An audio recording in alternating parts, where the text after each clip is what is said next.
Hello, everyone, and welcome back to the Sports Department Podcast. I'm your host for today, Stephen Clark, and we're here to talk about and break down and review NXT Takeover in Your House 2021.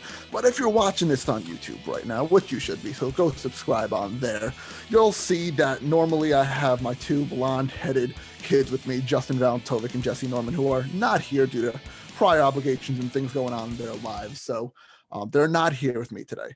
But instead, I have a very, very, very special guest, a friend of mine for almost 10 years now, 9 years going. Started being friends when we started playing football in high school back in Old Bridge, an avid action figure collector, just like myself. He has the voice of an angel and also is the voice of UWA Elite. Ladies and gentlemen, Old Bridge's very own Justyn Caballearo. How you doing, buddy? What an introduction. My God. Don't give me so much praise. You're too nice. You're too nice, man. Hey, man. Only the best for, close personal friends, baby. But how you doing? Hey, man, I'm doing great. I haven't seen you in a while, man. It's been going on. Yeah, I know it's been too long. I know you're working, things going on in our lives. I know last summer around this time and a couple months from now, we would go to Walmart almost every day during the pandemic trying to find all Elite Wrestling action figures. So, yeah. That is such a struggle. You have no idea. It's been almost a year now. We still can't find them in stores, but thank God. I don't know. I'm not plugging Ringside, but Ringside Collectibles has those AEW figures. But yeah, online buying, man. Thank you for online buying. Honestly, because these stores have the distribution problems.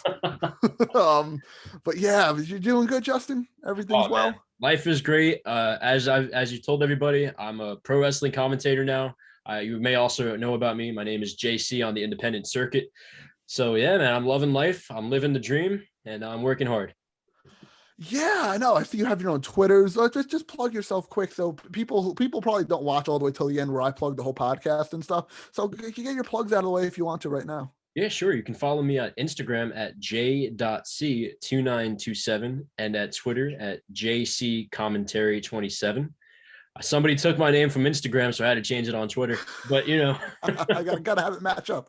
Yeah, exactly. Yeah. That's what I was going for. But and what is it? JC Commentary on Twitter, you said? Yep, JC Commentary 27. That's right. And also you can catch him at his shows at UWA Elite. I've seen clips on YouTube and stuff, your backstage interviews. You're doing a phenomenal job for them. So congratulations on your success with them.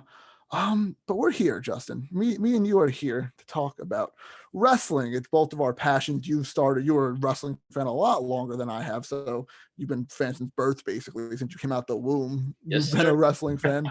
So you're a lot more experienced in this department than me, which is perfectly fine. But we're here to just have a nice prediction video for NXT Takeover in Your House. But before we get into that, we have to break down a little bit of the news that happened in this week in wrestling. Not too much news, but we're going to start with the main headline coming from WWE. That SummerSlam, the biggest party of the summer, SummerSlam, is being held in Allegiant Stadium in Las Vegas, Nevada. And Justyn, I just want to get your first initial thoughts and reactions and what you expect to see out of SummerSlam coming to Las Vegas. Hey, man, it's so great to see fans back in the arenas. And what a better way than to bring them into SummerSlam, the biggest event of the summer. There you go. I was so hyped to hear that news, Clark. You have no idea. There's just something about the crowd that makes wrestling 10 times better, 1,000,000 times better, bringing life to the action. We need that initial reaction. We all connect together as wrestling fans, and this was the news we needed to hear. Yeah, and it's nice that for the first time in I don't know how many years it's in a football stadium too. It's not in no normal arena. I know they've had Wembley Stadium back with SummerSlam back way before we were born. 92. But yep. But it's in a football stadium, and they're gonna sell out this football stadium. They're making SummerSlam this year their WrestleMania.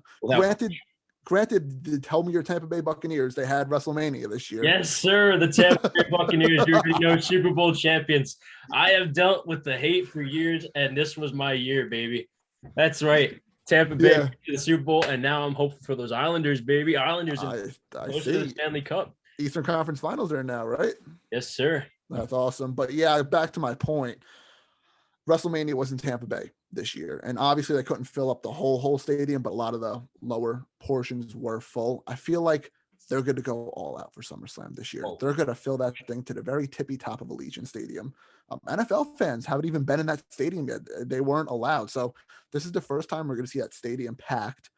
And it's exciting. It's just very exciting. It feels like WWE has kind of also been behind a little bit with bringing the fans back. You've seen Double or Nothing with AEW and how packed Daly's Place was there. It was a fantastic environment. It added so much to that show. They even finished a Stadium Stampede match in front of fans instead of just finishing it inside of the Jaguars football stadium.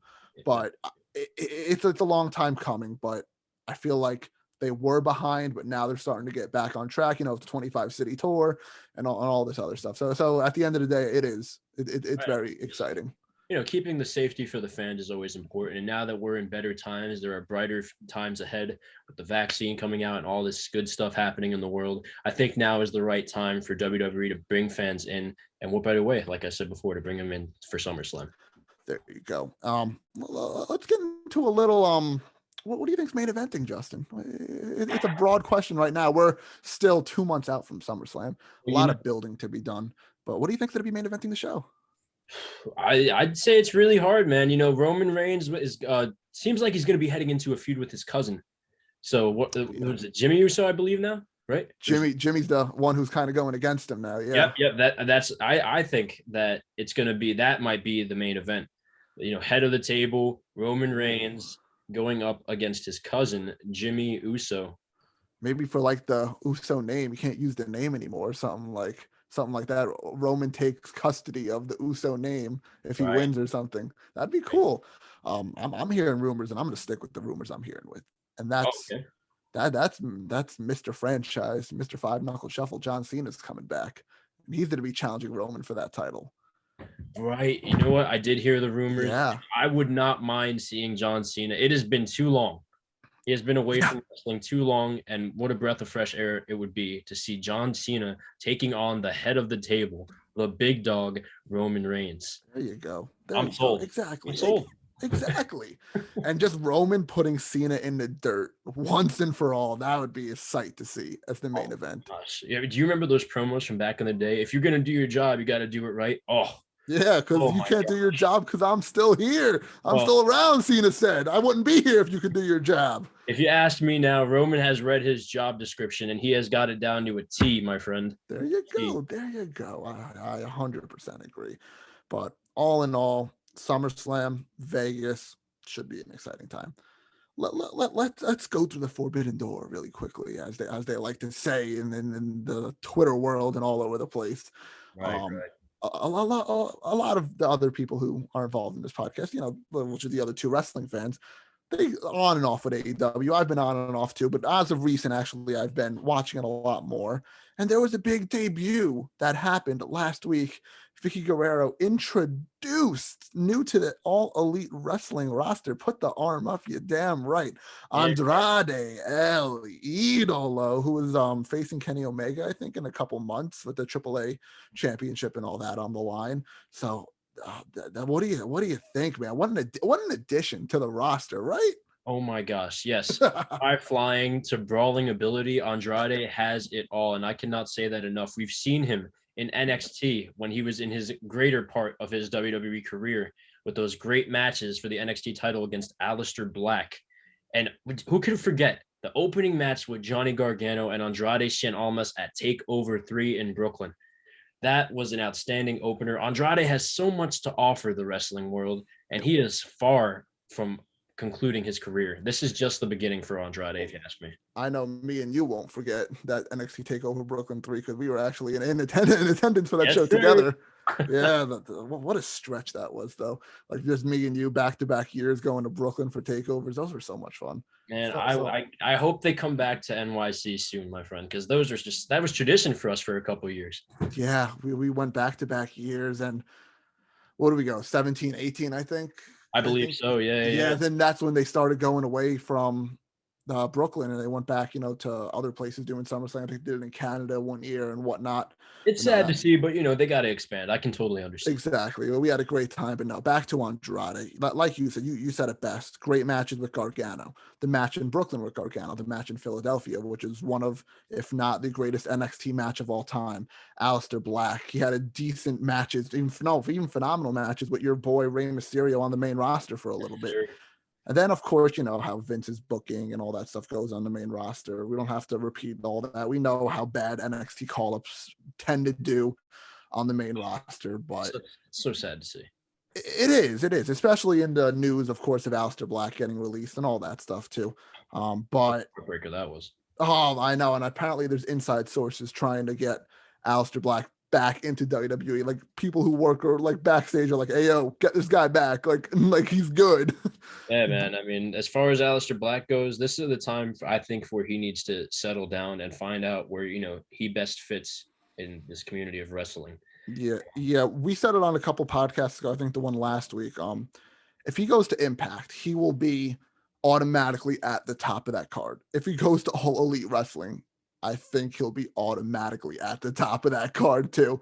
It's just the characters, the wrestling ability, the charisma, everything that he has is just very, very well thought out and very well put together. But going back to Andrade, I like what this brings. I think of all the dream matches. Obviously, we're to be getting Kenny Omega, but there's Cody, there's Darby, there's a bunch of guys that Phoenix. Hey, maybe form a stable. Who knows? Who knows what's gonna happen? And I wanted to ask you, what were your thoughts on the pairing of Andrade with Vicky Guerrero? If I'm being 100% honest with you right now, I thought the debut was a little lackluster. Maybe it was the theme music, man. No theme music, just Vicky Guerrero. Like I didn't know what she was saying, and I was just like, huh? And then I think someone on commentary was like, "That's Andrade El Idolo." And I thought the debut a little lackluster, but I think the pairing is cool. He does need a mouthpiece. He's not the most fluent in English. Vicky Guerrero, obviously a legendary mouthpiece. I think the pairing's fantastic. I think it really, really is. And maybe if Zelina winds up coming to AEW, she can like boot Vicky out and reconnect those two right there. Yeah, but that would also be a great pairing. Debut slightly lackluster, but the big picture around it of having these two together and the talented human that he is in All Elite Wrestling, I think is phenomenal. Oh, without a doubt. Andrade is gonna, in the words of Cameron Grimes, fly to the moon, baby. Man, that's a segue right there. Oh, that's a segue, because I think it's time to talk about NXT Takeover in your house. And NXT's been okay lately. Hasn't you're not going to see the heights of NXT as it was when Ciampa was champion and the whole Gargano feud. There's a lot of new faces coming to NXT and a lot of new storylines, and some of these people might be unfamiliar to a lot of people. It might seem a little bit of a slow start for the new development talent, but they're developing, they're going to build their characters, and I think that's what's going to lead NXT back to its peak. Exactly, and they don't have to worry about All Elite anymore. They moved them to Tuesday nights. NXT's on Tuesday nights now. So there's no technically, people can still compare, and you'll see those tweets that come out every once in a while. Comparisons, man. We'll always have comparisons. And I'll be honest, when the wars first started, I was Team NXT. I was Team NXT. I know you're Team AEW. Hey, listen, I was Team NXT. It just felt good to be a part of a metaphorical war. Like, it felt cool. As a kid, you heard about the Monday Night Wars, and you just wish you could have been a part of it. And we were just too young, even to remember it. We were just around for the dying days. And, now to see that culmination of another franchise taking on one of the biggest franchises in the world, that being WWE, the company rather, it's just something to see. But it was over. We shouldn't be fighting as wrestlers. Exactly. Come together, enjoy 1 or 5 wrestling plus products that you want to. Enjoy what you want to enjoy. It's fun to be a wrestling fan, and it's great that you have the liberty to choose whatever you want to watch. Amen. I'll leave it at that. But amen. Great statement there.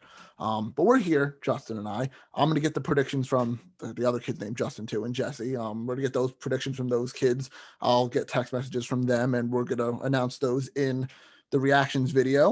Justyn, if you're around for that, you're more than welcome to come back for that video, because I know the kid on our podcast, Jesse, is in a cabin somewhere in the middle of by a lake or something. So we're down one guy. So you're more than welcome for the reaction video to come back if you're around. Not to put the pressure on you right now. Sounds great. We'll talk more later about that. We'll talk offline, as we say in the biz. But anyways, NXT Takeover in Your House 2021. Let's get right into it. We have, very first off, most likely the main event of the show. We'll start from top and we'll go all the way down to bottom. Sure. The main event of the show, most likely, very stacked main event. We have NXT champion Karrion Kross defending his championship against Kyle O'Reilly, Adam Cole, Johnny Gargano, and Pete Dunne in a fatal 5-way match. Jesus Christ. Justyn, what do you think about this? Who you picking to win and why? Well, first of all, listen to those names there, Clark, that you said. Yeah. I mean, we're talking Karrion Kross, Kyle O'Reilly, who's growing to be bigger than he once was as a side piece in Undisputed Era. Crazy. And then you have Adam Cole, who's just a dominant force by himself. You already know. I don't say Johnny Gargano, man, heart and soul of NXT, heel or face, I don't care. The man is NXT. And Pete Dunne, this man has been on the rise once again. This man has captured the NXT UK Championship.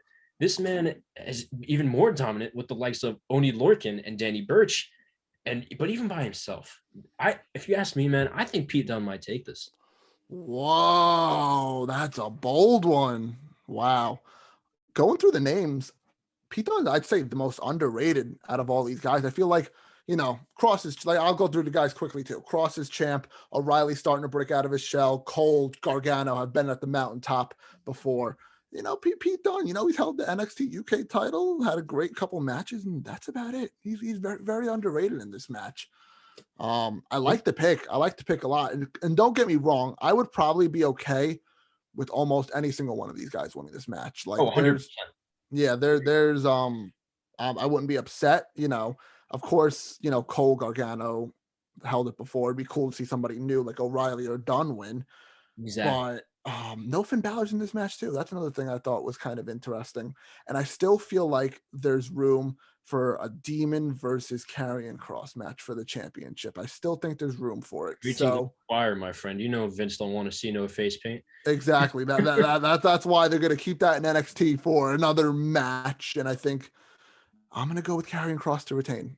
I won't argue with that, man. I don't want to say he's going to mimic Roman from WrestleMania this past year, but if he stacks up all four of those bodies and just pins all four of them at the same time, that'd be pretty cool. That would be a killer ending. You see what I did there? Killer Kross, Oh, you're right. You're right. That would be a killer ending. So I am going with Karrion Kross.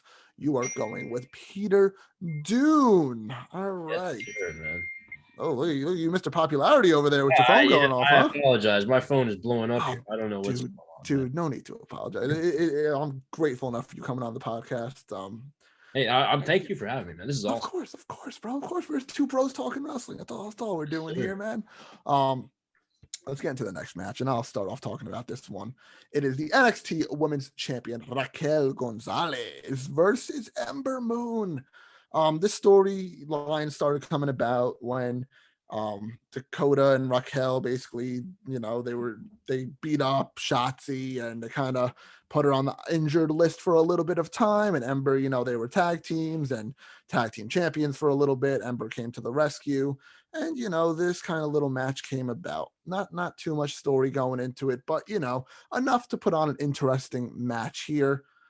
While I think Ember is a phenomenal opponent for Raquel, a really good former women's NXT champion right there. There you go. With her first run. Great You're right. With Asuka back in the day. You're right. Did we see Ember? I think we did. We saw them live. We saw Ember Asuka. Yeah, that was cool. That was a great. That one was amazing. Ember Moon is a fantastic talent. Yeah. I think she's phenomenal. I think she's phenomenally underrated as well, like Pete Dunne. But I'm going with the safe bet here. Raquel basically just got the title during the takeover before WrestleMania and all that stuff. So I think Raquel Gonzalez keeps the belt too. I know I'm going very safe here, but I think Raquel keeps the belt. You know what?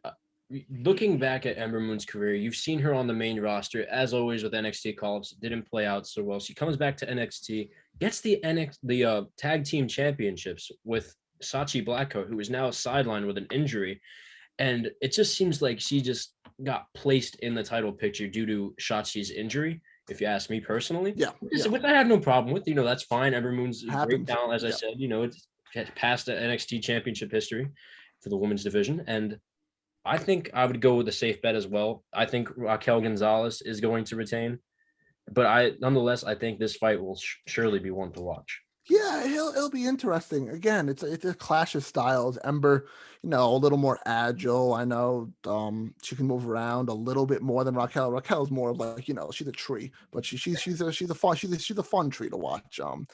But again, up and coming Raquel, experienced Ember Moon, should be an okay match. No problem with it for the most part. Now we're getting to this one. And I'm going to let you talk about this one first after I introduce it. But this is a match that might steal the show, honestly. It really might steal the show. We have the NXT North American champion, Bronson Reed, teaming with the NXT Tag Team Champions, MSK, versus Legado del Fantasma in a winner-take-all 6-man tag team match. What do you think? Who's winning and why? Well, wow, that is a matchup, man. Bronson Reed, the thick boy. Yes, sir. My man. Represent the big boys out here. Yes, sir. But Bronson Reed teaming up with MSK, who, oh God, ever since they debuted in NXT, they've been on the rise with no signs of decline. These guys are fantastic. High flying ability, Rascals back in the day. And I think you get Legado, you can't count out Legado de Fantasma. These guys are a dominant force, a dominant faction. I think ever since Undisputed Era has dissolved, this has been the faction to watch. Yeah. Joaquin Wilde, Santos Escobar. Yeah. And what's it? I couldn't think of his other name even. I was trying to get it too. It just slipped my head. Raul Mendoza, right. Oh gosh, how could I forget him? Raul Mendoza. He's been around forever. He has. And you know what? I think this is his peak. I think with the Legado de Fantasma, this is definitely his peak. But if I'm going to play it safe here, and I'm going to say, since Bronson Reed just won that North American Championship and MSK doing well in the tag division as NXT tag champions, I'm going to go the safe bet here. I'm going to choose MSK and Bronson Reed. Yeah, I know you like that team. You like what both of those guys in that team stand for, like you said, the thick boys, and you know what MSK used to stand for and all that stuff. We don't have to get into any of that. That's legalized here in the state of New Jersey, so we can talk about that. But that's a great team. And like you said, Legado has been the team to watch when Undisputed Era broke up. Santos had a phenomenal run with the Cruiserweight title. And I was waiting for a match like this. I thought it was eventually going to happen. I didn't think this soon, a winner-take-all 6-man tag. But that stipulation adds so much more to this match. Yeah, like winner-take-all. Yeah. When are you going to see that again? Like, probably never. I would have loved this even more to the next level if this was a ladder match. There's a ladder match that we're going to talk about next. That's the next match on the card, which I guess you can't do 2 ladder matches on it, but whatever. I would have, but this is very intriguing. I think this is going to be my match of the night. I'm not sure if it will be when the night's all said and done. You went with the champs to retain. I'm going to go the opposite route. I really, really think Santos can have a great run with the North American title like he did with the Cruiserweight title. And they've been dominant for about a year now since they debuted. And I think Joaquin Wilde and Raul Mendoza deserve a tag team title run too. And having like all of them together, it can rival Undisputed and maybe go on to even bigger and better things eventually. But we're not even close to that yet. But for now, I'm going to go with Legado. Legado winning it all. I really am. I wouldn't mind seeing that either. Yeah, no, like I said, it should be interesting one way or another.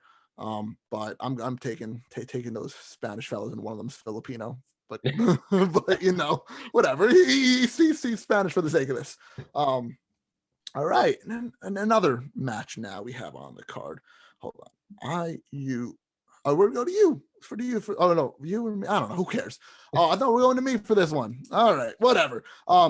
we have this whole storyline going on recently of Cameron Grimes hitting the stock market, and because his catchphrase was "to the moon," and that was the whole Dogecoin thing that was their catchphrase. So they're like, hey, let's put those together and make Cameron Grimes rich. So for the last couple of months, he's been this rich guy, and then LA Knight, formerly known as Eli Drake, like kind of saying like, hey, I'm rich too. So this brings out Ted DiBiase, and they're kind of fighting back and forth, trying to figure out who's worthy of being Ted DiBiase's next, predecessor, or who's going to take over the legacy of the $1 Million Man. So this Wednesday on NXT, the $1 Million Man, Ted DiBiase, opens up a briefcase and shows the $1 Million title, which will be hanging above the ring at NXT Takeover in Your House 2021, where Cameron Grimes will fight LA Knight for it. So this is exciting because the $1 Million Championship is back. Dude, when I saw that news break, I was like, what?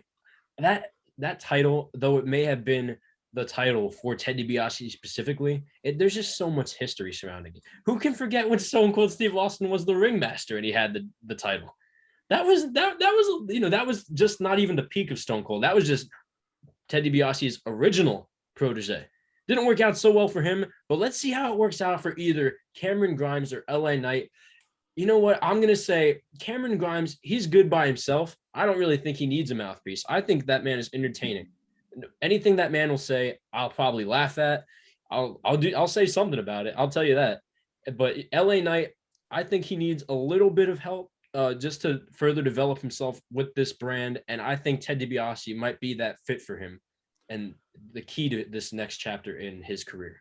I think this is honestly one of the hardest matches on the whole card to predict. Mm-hmm. It could go either way, but I really, really, really like the point that you made that Grimes doesn't need a mouthpiece. But if you look at it from the other side too, LA Knight doesn't need a mouthpiece that much either. He could talk the talk more than he can walk the walk, honestly. He's a better talker than in-ring competitor. Yeah, I'll agree with that. Mm-hmm. Yeah. Yeah, in-ring ability is something to be desired. Reminds me of a little EC3 in LA Knight, if you ask me. Yeah, I can. Yeah, mm-hmm. Yeah. Actually, this is tough. I can really just see, Grimes getting screwed over again because it seems like that happens all the time, and LA Knight getting put on the pedestal. But I can also see Grimes being happy and then maybe disrespecting the title once it happens. You went with LA Knight. You said I'm also going to go with LA Knight. I think. I think that's the way they're going to go. I don't think this title is going to be used much around television. Who knows what could be next for this title? Yeah, it might just, be like a little couple month thing. Then someone throws into a river or something, or someone burns it or something, Yeah, I could see something like that happening. I don't think this is going to be an official title they'll use for future at all. No. But it's entertaining. But we're both going with LA Knight for that match. Yep. Let's get into the last match before we talk about one last thing on the card, and that is Mercedes Martinez versus Xia Li. I don't know why this is on the card. It should be a pre-show match, if anything. Has no title stipulation, just that Xia Li's kind of been haunting Mercedes Martinez a little bit with her, her voodoo crap, whatever the hell she's doing lately. It's weird. We don't really even know what it is. Her gimmick kind of reminds me of a female Papa Shango. Yeah, a little bit. Like a little voodoo-y. It's a little corny for my taste, but I will see how it goes. Xia Li is a great in-ring competitor. If you've seen her videos on Instagram and you see the dedication in her heart and in her eyes. And Mercedes Martinez is also someone not to sleep on, another great talent, great in the ring, great on the mic. But I think that they're trying to really push Xia Li here. And I think that this is going to be Xia Li's beginning to that push. Yeah, I 100% agree. I don't have much to say on this. Mercedes, is a veteran of the game. Could have built it a little better. The rumor is too at Mercedes that she could be getting called up to be the bodyguard for Eva Marie when she debuts or something. Which I'm not looking forward to. There's another Amos. Yeah, basically, I'm not looking forward to the debut of Eva Marie, but that's a story for another day. I agree, though. They're trying to build up this gimmick with Xia Li and trying to make her, powerful and strong. And she has that, voodoo-y woman behind her, too, who, spits fog and whatnot with Boa, too. And it'll just add to that whole story of making her dominant, which is fine. I'm cool building up new women and whatnot, but for sure. That's what NXT is for, right? This match could have been on any Tuesday night. It didn't have to be on the card, but Yeah, this just really seems thrown in there, but it'll do. yeah, it'll do. And let's just get into the last bit of like NXT news ish. I know Poppy's, Triple H's basically stepdaughter at this point, showing up at every takeover here and there performing, and it looks like she's in a little love storyline. She's getting herself involved with Dexter Loomis and Indy Hartwell. How lucky of a man is Dexter Loomis, man? Where do I need to get some art skills, man? Maybe if I can draw the stash. It's got to be something. Maybe I can bring my stash back. Who knows? There we go. Am I attractive now? There you go. Hey. Oh yeah. There's the moneymaker, baby. It's just a stash like that. I had the stash back in October when I did Ron Swanson from Parks and Rec for Halloween. Right. What a costume, by the way. Thank you. I appreciate that. But hey man, if Indy wants this, I'm single. I'm single, Indy. Come through. Hey, so am I. Respect. It's funny. I just decided to bring this up because it's funny. No, this is news. Nonetheless, when I saw Poppy hug Dexter Loomis, my face would have been the same as Dexter Loomis's face was, because what the where did that come from? I'm just handing you a drawing and you're just hugging me. That's great. We'll take it. And then you got Indy that makes it so awkward, but wow. Now Poppy's in a storyline, and that's something that's awesome. I enjoy Poppy. I enjoy her music. Whenever she comes to NXT, there's just something that she adds energy and feel to every event that she's a part of. So that's something that's awesome. Exactly. I enjoy her music too. It's very, alternative rock, great pop, whatever. It's a mixture of genres. She's good. She's good at what she does, and if she's going to be on NXT a couple of weeks in a row now, that's awesome too. That's really, really cool. I'm just right now getting the predictions from the other kid, Justyn. There's another Justyn who does the wrestling podcast with me. Oh, okay. So I'll just read those out really quickly. I'm just making sure I put them in the right order, so it just makes sense for all of us involved here. And we got he picked Karrion Kross, like I picked Karrion Kross. You picked Pete Dunne. We all picked Raquel Gonzalez around the clock there. He went with the champs like you did with Bronson Reed and MSK. I'm the only one so far who went with Legado del Fantasma. We both went LA Knight. He went Cameron Grimes to win the $1 million. Ooh, that's a good one. Yeah, he changed his up there. And also he went with Xia Li, just like all of us did so far. I still have to get the predictions from Jesse, but I will get those and I'll make sure he didn't copy from. So let me ask you an interesting question regarding this whole love triangle with Loomis. Please do. Poppy. Do you think that we will see Poppy in the ring? I think it's a very, very good chance we do. I mean, she seems really involved with NXT, and I think that her heart is with wrestling a little bit, and I think that there is a great chance that we might see her. Maybe she might do Hartwell. She might do a 1 or 2 off like McAfee did. It might be because Io Shirai she introduced Io Shirai back returning on Tuesday as well. So maybe a Candice and Indy versus Io and Poppy, I think is very, very, very likely to happen. McAfee did 2 matches. He did the one with Adam Cole and he did the War Games match, and they were both phenomenal. I bet Poppy can move around a little bit in the ring. She's thin. Yeah, all these incoming celebrities are just where did this athleticism come from? I don't know. Bad Bunny, Pat, you're right. You're so right. I'll admit, people say that celebrities don't belong in wrestling, but if any of them do, it's definitely McAfee and Bad Bunny. Bad Bunny. You guys really are dedicated to that sport, to this sport, and it's something great to see. Definitely. All right, Justyn. Well, how did you enjoy coming on the podcast for a little bit?